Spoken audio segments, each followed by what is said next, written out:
This month on the Unsquared Circle. Remix!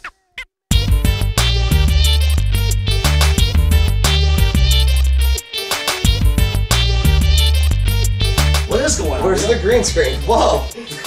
There's no green screen. What's going on It's here? still the adult demographic, right? It sure is, but it's a special edition this month. Cousin Cheeto asked me to come aboard, host the January edition of the Unsquared Circle. Huh? Yeah. The Unsquared Circle, I know them. Yeah. Anonymous Angel. Wrestling White, Bobby Black. Love you guys, man. You guys are awesome. Of course. And this is your guys' show. We want to Wesley White. Suffering fucking fast, K-Roth. That was so original. Thank you for that introduction. Let's go on. He kept spitting. Welcome to the January edition of the Unsquared Circle. We are your hosts. I am Bobby Black. I'm Wesley White. And I'm Anonymous Angel. And as you saw, the K. Ross Covington and CJ Styles are our guest hosts for this month. And, well, we're going to start off with a little bit of a big announcement. CJ, why don't you tell them about the big wrestling show collaboration? The Really? revolution has begun, baby. How did that happen? Basically, D-Block just kind of wanted to retire after a year, just take kind of a back seat, and he loved us. He loved, Classic 1333, his boy, and of course the Unsquared Circle loved them. So he gave all three of us rights to the channel, baby, and we're taking it over. We're gonna blow up fun. YouTube. That's right. We own YouTube as wrestling fans. Pretty much. Wrestling show, Unsquared Circle. Yep. And the adult demographic. Yeah. That's a dangerous combination. It is straight up. The only dangerous combination is you two. Now, don't insult our guest hosts. I think they can take it. Whatever.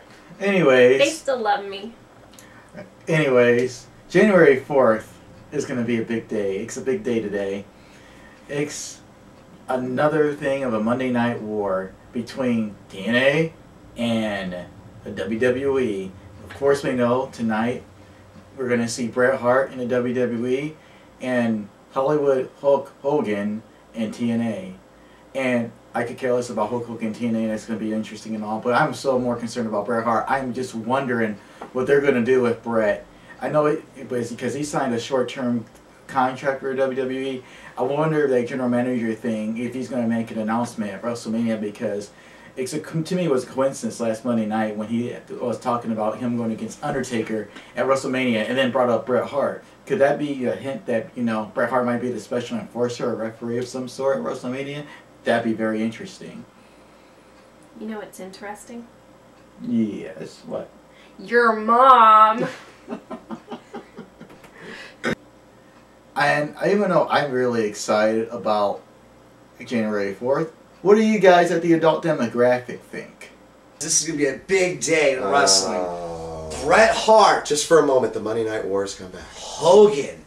Fans of the Unsquared Circle, drop a comment. What are you going to watch that night? Is it going to be Bret Hart and WWE? Or is it going to be Hogan and Bischoff in TNA? God knows you're going to TNA, or you're going to TNA one. You're going to TiVo one and watch the other and then go back. But I can't do that with my DVR. I'm making a Man. decision. I'm watching TNA, Hogan and Bischoff. I'm And sorry, it's a better covering- product. And I'm covering my boy, Bret the Hitman Hart and Raw. I got to cover that. So you're telling me it's the ICO versus Heavy Pennies on Monday night. Pretty much. So the Monday Night Wars have sparked an AD controversy. Right here, baby. Line. Has been crossed. Well, this is exciting. I've never seen anything like this. And a lot of people getting the impression that it's going to be, like, it's consistent. It's on, TNA's on Monday nights now. No, it's just one time. It's just a one-time thing. I mean, But nip, like Jim Ross said, nip at the big dog's heels. That's right, guys. Nip at the big dog's heels. That's why we had you on this month, because you're nipping on our heels. Well, I think it's time for us to move on to the top stories. In your face!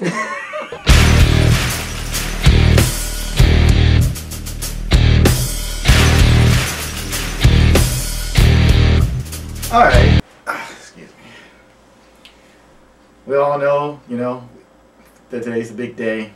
And from talking to people in the WWE, there is said to be a pretty much no concern whatsoever in regards to TNA's impact going head to head with Monday Night Raw today. There is such low concern about TNA that WWE is not even looking to move Raw to 3 hours. Among those in WWE, the general feeling is that TNA president Dixie Carter is incredibly naive, and that TNA is in for a massive disappointment come January 5th when the ratings come in. It's also worth noting that Spike TV is going head-to-head with WWE Raw this following week after Monday Night Impact with a live UFC Fight Night special. You can be sure that all parties involved, Spike, USA, WWE, TNA, UFC, we'll be watching to see. My aunt, my uncle. We'll be watching. Right, We'll be watching to see how TNA and UFC stack up against WWE Raw in early January.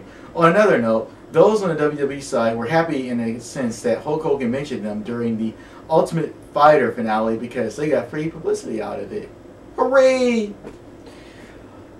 In TNA news, to put speculation to an end in regards to Steve Austin maybe joining TNA, Stone Cold is still under contract to World Wrestling and Entertainment.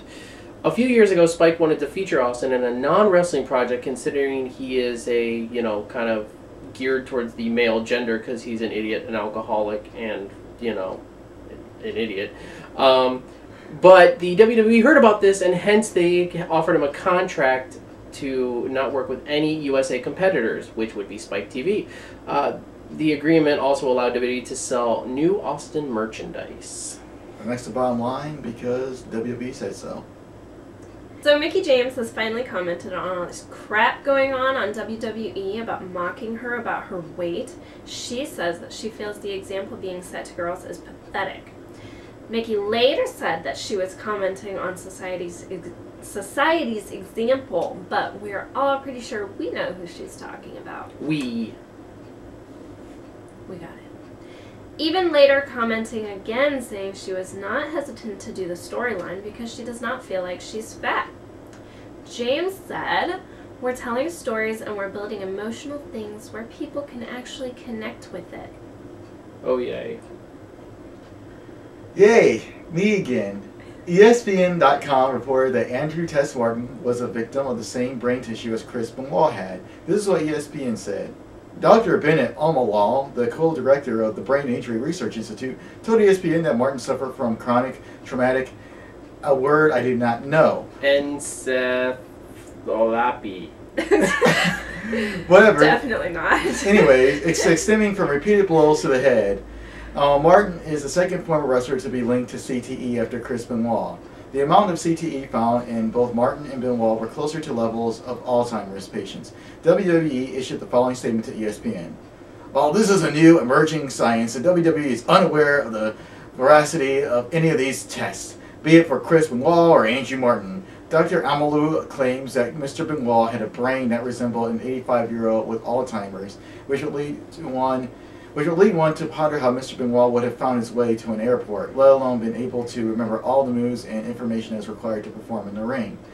WWE has been asking to see the research and test results in the case of Mr. Benoit for years and has not been supplied with them.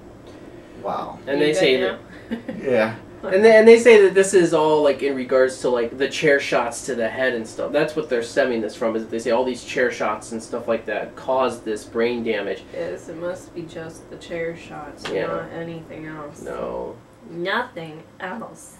Put your hands up. Take the chair shot. Take the chair shot on your hands. Don't take it directly on the head. I'm talking to you, Jesse Neal. It's all in the hands. Spike TV president Kevin Kay was reported saying that he expects tonight's TNA show to draw significant attention from avid wrestling fans like ourselves, except Anonymous Angel, and its core young male audience. When asked, Kay did not predict the rating for TNA's show, but he said that he believes that TNA will be able to offer strong competition for WWE's Monday Night Raw. It is also revealed that TNA wants to hold quarterly TNA specials on Mondays to kind of test the waters. Kay said that if TNA's Monday Night Show gains a good rating, he would consider permanently putting the show head-to-head with Raw. Yeah, that means that the TNA would go out of business real quick. All right, go on. Yeah, TNA has a lot of momentum with Hulk Hogan, and we think they have the ability to market and promote it. You know, if this was 15 years ago, I would believe Hulk Hogan being on TNA would help it, but No. Hulk Hogan, come on. Seriously, he's 80 years old. You know what, brother? That young? I'm gonna beat you in a walker on a pole match. It's me and Ric Flair, brother. It's me and Bret Hart on a walker on a pole match. That's what they're having on Monday night. They're doing a joint match on both shows, a walker on the pole match, Bret Hart versus Hulk Hogan. All right, close us out, Sweetiekins. Well, this is a sad way to end It is. this.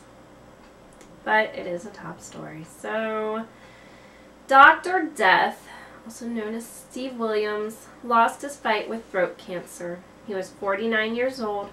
His health had been slowly declining over the last few months after his cancer returned early this year. Well, that wraps it up for the top stories. Let's move on with the show.